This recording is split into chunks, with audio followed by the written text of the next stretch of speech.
ATM card আটকে গেছে? চিন্তা না করে এই কাজটি করুন। জানুন গুরুত্বপূর্ণ কাজটি।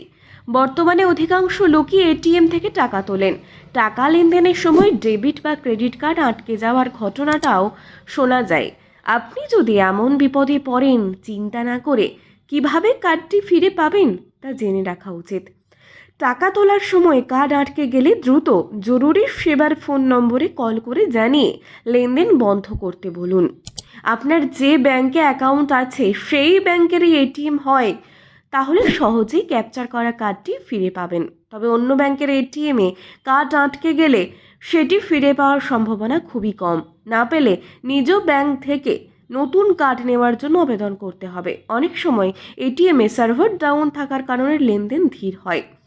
সব প্রক্রিয়া শেষ করার পর যদি কার্ড আটকে যায়, সঙ্গে সঙ্গে এটিএম বুথ থেকে বের হয়ে যাবেন না, অপেক্ষা করুন এবং অনেকটা সময় কার্ড পাওয়ার জন্য অপেক্ষা করুন।